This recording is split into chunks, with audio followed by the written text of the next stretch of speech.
오늘 본문 1절을 보시면 유월절 엿새 전에 이제 예수님께서는 베단이라는 곳에 이르셨다라고 이야기합니다. 오늘 본문 1절의 말씀을 우리가 함께 한 목소리로 읽어보겠습니다. 유월절 엿새 전에 예수께서 베다니에 이르시니 이곳은 예수께서 죽은 자 가운데서 살리신 나사로가 있는 곳이라. 이 베다니는 이 예루살렘에서 3km 정도 떨어진 곳에 있고 또 감람산의 동쪽 산중턱에 위치하고 있던 곳이 바로 이 베단이라는 곳이었습니다. 이 베다니의 원어적인 해석을 보면 이제 베트, 집이라는 단어, 그리고 아니, 가난한 자라는 의미의 합성어가 되겠는데요. 그래서 이 베트 아니, 베다니의 의미는 가난한 자들의 집, 또 비참한 자들의 집이라고 불리게 되었습니다. 이 예수님은 가난한 자들의 집이라고 불리는 그곳에서 이제 한 잔치에 참석을 하고 계시는데요. 그리고 이 잔치 자리에 예수님께서 사랑하셨던 그 삼남매, 바로 마르다와 마리아와 나사로가 있었다라고 오늘 성경은 이야기하고 있습니다. 예수님께서 이들을 얼마나 사랑하셨는지 바로 앞장인 요한복음 11장에서도 이 사랑이라는 표현을 계속 우리에게 보여주고 있는데요. 이 예수님과 그들과의 관계에 계속해서 사랑이라는 단어를 사용하고 있음을 우리는 발견하게 됩니다. 요한복음 11장 3절의 말씀에 보시면 이에 그 누이들이 예수께 사람을 보내어 이르되 주여 보시옵소서 사랑하시는 자가 병들었나이다 하니, 여기 3절에 나와 있는 이 사랑의 단어는 여러 이제 사랑의 단어들이 있는데 그 중에 하나인 필레오라는 단어를 사용합니다. 그러니까 이 필레오는 친구 간의 우정으로 매우 다정한 관계를 의미하게 됩니다. 그래서 예수님과 이 나사로가 허물없이 지내는 친구와도 같은 관계였음을 우리는 발견하게 되는데요. 이어지는 5절의 말씀을 보시면 우리가 한 목소리로 함께 읽겠습니다. 예수께서 본래 마르다와 그 동생과 나사로를 사랑하시더니, 여기 나와 있는 이 5절의 말씀의 사랑이란 단어는 우리가 아주 잘 아는 아가페적인 사랑, 다들 들어보셨죠? 네, 오늘 처음 들어보시는 건가요? 네, 아가페적인 사랑, 이제 아가파오라는 단어를 사용했는데 무조건적이고 희생적이고 헌신적인 사랑의 모습을 우리에게 보여주고 있다라는 것입니다. 그러므로 예수님과 친구처럼 가까웠고 또 예수님이 무조건적으로 희생적으로 또 헌신적으로 사랑했던 그 삼남매, 이 삼남매가 바로 마르다와 마리아 그리고 나사로였다라는 것을 우리는 알게 됩니다. 우리는 삶의 자리에서 누군가에게 잘 보이기 위해 무척 애쓰며 살아갈 때가 많이들 있습니다. 잘 보이기 위해 이것저것 선물 공세도 하기도 하고요. 또 힘 있는 자들에게는 우리를 굽히며 살아가기도 합니다. 그 사람들과의 관계를 공고히 하기 위해 우리는 상대방이 좋아하는 것은 무엇이든지 고민하고 계산하며 또 상대방을 기준으로 삼아 우리는 인생을 살아갈 때도 분명 있을 것입니다. 그렇다 하더라도 사람은 사람일 뿐입니다. 한번 관계가 틀어지면 끝없이 틀어지게 되는 것들을 우리는 경험하게 된다라는 것이죠. 사람 간에는 무조건적이고 그리고 조건 없는 서로 간의 희생적인 사랑은 없는 것만 같이 느껴지는 삶입니다. 그래도 저는 이 말씀을 묵상하면서 무엇을 다시 한번 깨닫게 되었는가? 그래도 우리 예수님께서는 우리를 무조건적으로 아무 이유 없이 어떠한 이유도 없이 지금도 사랑해 주고 계시지 않을까? 아무것도 자랑할 것 없고 아무것도 보잘 것 없는 나이지만 어떠한 조건 없이 나를 그냥 내 자체로 사랑해 주고 있는 예수님. 내가 잘 보이려고 노력하지 않아도 또 계산하지 않아도 굽히며 들어가지 않아도 그냥 나를 조건 없이 사랑하시는 예수님. 그 사랑이 있기에 우리가 지금도 이 자리에 앉아 있는 것 아니겠습니까? 이제 예수님의 이 무조건적인 사랑을 받은 이 삼남매가요, 그들의 각자 성향대로 예수님을 대하기 시작합니다. 오늘은 마르다와 마리아의 모습을 통해서 우리의 신앙의 모습을 한번 되돌아보길 원하는데요. 오늘 본문 2절의 말씀입니다. 우리 2절의 말씀을 함께 읽겠습니다. 거기서 예수를 위하여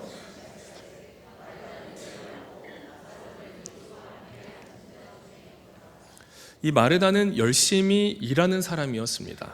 그가 얼마나 일만 하는 사람이었는지 누가복음 10장 40절의 앞부분에 보면 마르다는 준비하는 일이 많아 마음이 분주한지라 라고 말씀하십니다. 이 마르다의 행동이 틀렸다고 말할 수 없게 되죠. 마르다는 당연히 주님께 내어드릴 것을 열심히 준비하고 또 지극히 대접하기 위해 열심히 뛰어다녔습니다. 봉사와 섬김의 모습을 우리에게 보여주고 있는 것인데요. 이처럼 우리에게도 이러한 봉사와 섬김의 모습이 날마다 우리에게 필요한 모습이라고 생각을 합니다. 마르다의 행동은 믿는 사람이라면 당연히 보여야 할 모습이었다라는 것이죠. 하지만 이 40절의 뒷부분의 말씀에 보면 저 당시나 또 지금 당시나 사람의 생각은 다 동일한 것 같습니다. 우리가 40절의 말씀을 조금 길지만 한 목소리로 함께 읽겠습니다. 마르다는 준비하는 일이 많아 마음이 분주한지라 예수께 나아가 이르되 주여 내 동생이 나 혼자 일하게 되는 것을 생각하지 아니하시나이까 그를 명하사 나를 도와주라 하소서. 뭐라고 이야기합니까? 나 혼자 일하고 있으니 내 동생에게 날 도우라고 말해주세요. 이는 나 혼자만 일하고 있다라는 억울함의 표현을 나타내고 있는 것입니다. 나는 이렇게 고생하는데 저 사람은 왜 아무것도 안 하고 저렇게 있는가라고 하는 마음인 것이죠. 때로 우리는 하나님과 또 하나님의 교회를 위해 열심히 봉사하고 섬긴다고 말하지만 이 한 사람이 너무나도 많은 섬김을 감당하는 것들을 보게 됩니다. 어느 교회나 마찬가지거든요. 교회에서 행해지는 어떤 프로그램, 또 어떤 행사, 또 어떤 모임에 보면 동해번쩍 서해번쩍이신 분들이 꽤나 많이 계십니다. 일주일에 5일에서 6일 동안 각자의 삶의 자리에서 너무나도 수고하시고 또 열심히 일하시다가 이 주일에도 섬기시는 분들을 보면은 참으로 존경스럽고 또 너무 대단하다라는 생각이 많이 들게 됩니다. 그러나 바로 그런 분들일수록 우리가 조심해야 될 지점이 바로 여기에 있다라는 것입니다. 바로 마르다와 같은 마음이 나도 모르게 언젠가는 들게 된다라는 것이죠. 나만 일하는 것 같은 마음, 나만 교회에서 수고하고 나만 교회에서 애쓰는 것 같은 마음이 어느 순간 나도 모르게 내 마음 가운데에 들 수도 있다라는 것입니다. 아마 어느 정도 열정적으로 섬기시는 분들이라면 아마 어느 누구나 모두들 이런 마음들을 경험해 보셨으리라 생각합니다. 하지만 이것 하나만 기억하시길 바랍니다. 예수님께서는 이것저것 준비하면서 마음이 분주했던 마르다보다 그저 주의 발치에 앉아 주의 말씀에 경청했던 이 마리아의 마음을 조금 더 높게 평가하셨다라는 사실을 말입니다. 그렇다고 오해하시면 안 됩니다. 이번 주부터 막 교회 봉사 안 하시고 또 섬김 안 하시고 그러는 말씀이 아니라 우리가 섬김과 봉사를 하더라도 또 이제 이후에 나오겠지만 우리의 마음이 중요하다라는 것을 말씀드리고자 합니다. 그렇다면 이 마르다의 모습을 다시 한번 보시면 누가복음 10장 41에서 42절의 말씀인데요. 주께서 대답하여 이르시되 마르다야 마르다야 내가 많은 일로 염려하고 근심하나 몇 가지만 하든지 혹은 한 가지만이라도 족하니라. 마리아는 이 좋은 편을 택하였으니 빼앗기지 아니하리라 하시니라. 뭐라고 말씀하십니까? 마르다야 내가 많은 일로 염려하고 근심하느냐 라고 하면서 42절에서는 몇 가지만 하든지 혹은 한 가지만 하더라도 족하다 이렇게 말씀하시고 계시다라는 것이죠. 결국 이 둘의 차이, 마르다와 마리아의 차이는 사랑의 방향과 우선순위라고 말씀드리고 싶습니다. 마리아도 주님을 사랑했고요. 이 마르다도 예수님을 사랑하기에 분주히 또 열심히 뛰어다녔던 것 아니겠습니까? 정성껏 주님을 모시기 위해서 말이죠. 그러나 마르다는 일에 치여 마음이 분주해지다 보니 주님을 향한 그 사랑의 마음보다 일로서 주님께 더 나아갔음을 우리는 발견하게 된다라는 것입니다. 우리도 분명 그럴 때가 다들 있으시리라 생각합니다. 주님을 사랑하기에 이 일을 열심히 우리가 섬긴다라고 말하지만 어떤 프로그램이나 또 어떤 활동 또 행사에 집중하다 보면 그 주님을 향한 사랑의 마음보다 이 일을 더 잘 처리하고 싶은 우리의 욕심이 앞설 때가 분명히 있다라는 것이죠. 그러나 마리아는 어떻습니까? 마리아는요 그저 사랑하는 마음만 가지고 예수님께 나아갑니다. 오늘 본문 3절의 말씀인데요, 우리 한 목소리로 함께 읽겠습니다. 마리아는 지극히 비싼 향유 곧 순전한 나드 한 근을 가져다가 예수의 발에 붓고 향유 냄새가 집에 가득하더라.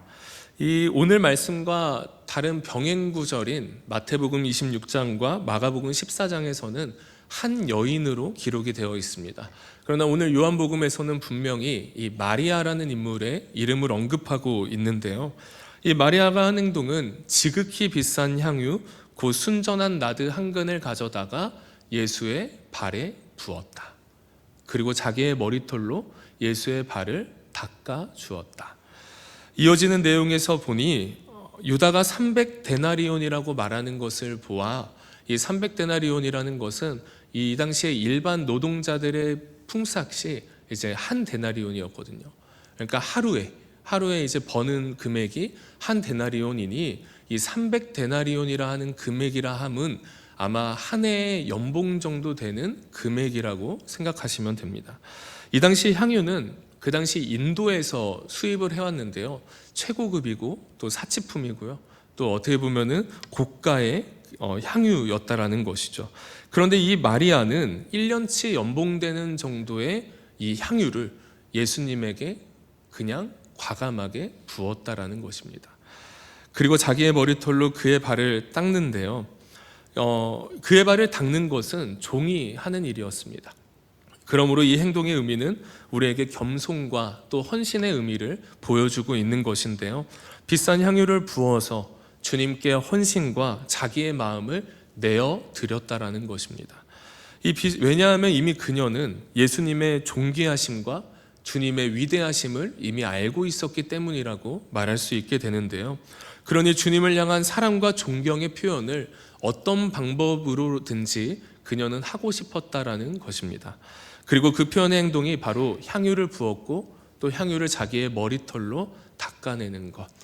그리고 예수님은 그녀의 마음을 귀하게 보셨고 그녀의 마음을 받으셨다라고 성경은 분명히 말하고 있는데요, 왜냐하면 마리아는 자신의 여유분을 내어드렸던 것이 아니기 때문입니다. 마리아는 자신의 여유분을 내어드린 것이 아니라 마리아는 자기 삶의 전체를 예수님에게 내어드렸기 때문이라는 것입니다. 어느 누군가는 마리아의 이러한 행동을 보면서 꼭 저렇게까지 해야 할까? 왜 저 정도까지 할까? 왜 무의미하게 낭비하는 것일까? 라고 생각하는 자들도 분명히 있을 것입니다. 사랑과 존경의 마음을 표현하는데 저 방법밖에 없는 것일까? 라는 생각도 하게 될 것이죠. 하지만 그녀에게 있어서 거액도 또 누군가의 시선도 중요한 것이 아니었습니다. 원래 처음 예수님을 영접하고 여러분이 예수님을 처음 믿었던 그때를 한번 떠올려 보셨으면 좋겠습니다. 어떤 마음이셨습니까? 여러분의 재정이 중요하셨습니까? 여러분의 마음이 중요하셨습니까? 여러분의 시간, 여러분의 열정, 여러분의 에너지, 여러분의 재정 모두 다 아낌없이 주님께 내어드렸던 경험들이 있으셨을 것입니다. 예수님을 제대로 만난 사람들은요, 옆에 있는 사람들의 시선을 의식하지 않아요. 이 의식하지 않는다고 막 산다는 것이 아니라 옆에 있는 사람이 나를 어떻게 생각하든지 그는 신경 쓰지 않고 오직 하나님과 나와의 관계밖에 보이지 않는다라는 것입니다. 매일 함께하고 싶으니까. 마리아도 마찬가지였고요. 이 결론적으로 무의미해 보였던 이 마리아의 모습이 무의미한 것이 아니라고, 헛되지 않았음을 우리 주님께서는 우리에게 말씀해주고 계십니다. 이 마가복음 14장 7절에서 9절의 말씀인데요, 우리 조금 길지만 한 목소리로 함께 읽겠습니다. 가난한 자들은 항상 너희와 함께 있으니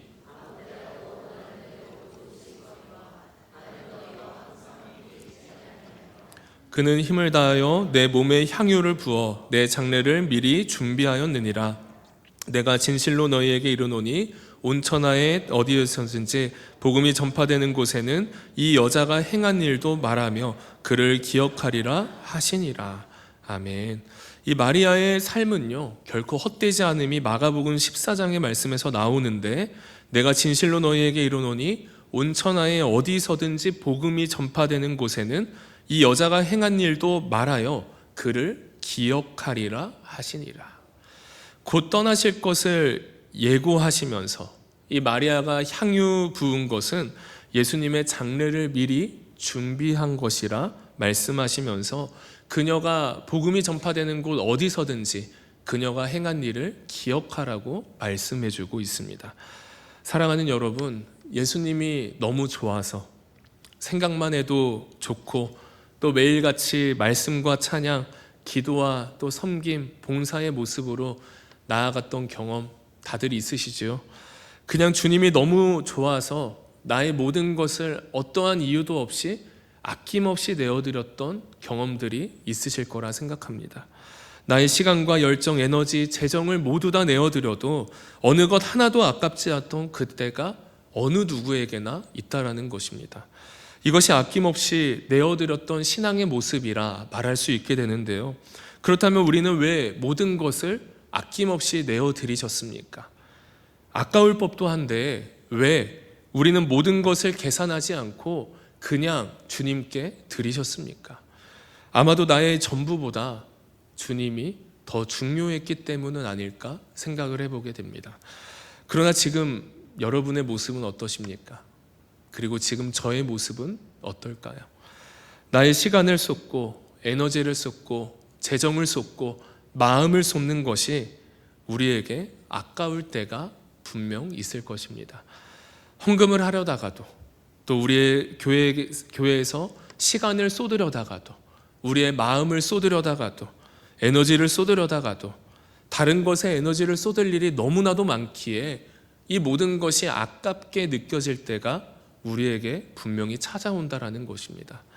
그래서 우리가 회복해야 될 신앙의 모습이 있다면요, 우리는 아낌없이 내어드리는 신앙의 모습을 오늘부터 다시 한번 회복해야 할 줄로 믿습니다. 그렇다면 아낌없이 내어드리는 이 신앙의 모습은 우리가 어떻게 회복할 수 있게 되는가? 바로 우리에게 첫사랑을 회복하라 주님은 우리에게 말씀해주고 계십니다. 처음 사랑을 잃어버렸던 이 에베소 교회에게 주님은 말씀하시죠. 요한계시록 2장 4절의 말씀인데요.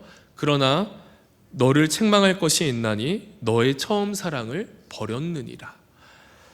첫사랑을 잊으면요, 우리에게 아낌없이 내어드리는 신앙의 모습 또한 있을 수가 없다라는 것입니다. 주님을 향한 첫사랑을 회복해야 하지만 우리는 아낌없이 내어드리는 신앙을 가지게 될 수 있다라는 것이죠. 마리아도 첫사랑을 가졌기에 주님께 자신의 거액도 마음도 아낌없이 내어드릴 수 있었던 것입니다.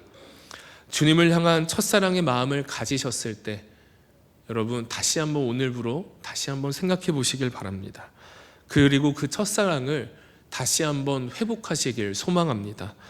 다른 이유 없이 그냥 주님이 좋아서 나의 마음과 정성과 힘과 나의 목숨까지 아깝지 않게 여겼던 그때 그 마음을 우리가 다시 회복해야 한다라는 것이죠. 그래서 여러분에게 있어서 몇십 년 전에 나의 시간, 열정과 에너지와 재정, 마음을 모든 것을 아낌없이 주님께 내어드렸던 그때 그 기억을 되살리어 다시 한번 그 자리에 서는 우리의 삶이 되셨으면 좋겠습니다. 사랑하는 여러분, 이 마리아가 뿌렸던 향유의 냄새는요, 며칠은 갔다라고 학자들은 이야기합니다. 일부 신학자들은 예수님께서 십자가를 지시는 순간에도 이 베다니에서 받으셨던 그 사랑과 베다니에서 받으셨던 그 환대를 기억하며 예수님께서 위로를 얻으셨을 것이라 생각합니다. 여러분 한번 상상해 보십시오. 예수님께서 이 향유의 향을 맡으시면서 십자가의 길을 걸어가시면서 십자가를 지시면서 십자가에 못 박히시면서 예수님께서는 그 마리아가 뿌렸던 그 향유의 향을 계속해서 맡으며 이 비천한 자라고 불리는, 그리고 가난한 자들의 집이라 불리는 이 베다니에서 받았던 그 사랑과 그 환대, 그 사랑과 환대를 계속해서 기억하며 예수님께서 사람들에게 위로를 받으셨다라는 것이죠. 주님을 향한 우리의 사랑도 마찬가지 아니겠습니까? 마르다의 섬김도 중요합니다. 그러나 이 마리아의 절대적인 하나님을 향한 그 마음도 매우 중요하다라는 것이죠. 이 섬김과 사랑의 마음, 이 모든 것들의 중심을 잘 이루시면서 또 균형을 잘 맞추시면서 날마다 우리가 그렇게 주님께서 기뻐하시는 삶의 모습으로 나아가는 우리 모두가 되셨으면 좋겠습니다. 그리하여 나의 여유분이 아니라 나의 삶의 전체를 주님께로 내어드리는, 아낌없이 내어드리는 신앙의 모습으로 다시 한번 회복하여 올 한 해 우리 남대문교회 모든 성도님들의 삶이 첫사랑을 회복하시고 그리하여 다시 주님께로 엎드림으로 나아가는 신앙의 모습으로 살아가는 우리 모두의 삶이 되시길 주님의 이름으로 축복합니다.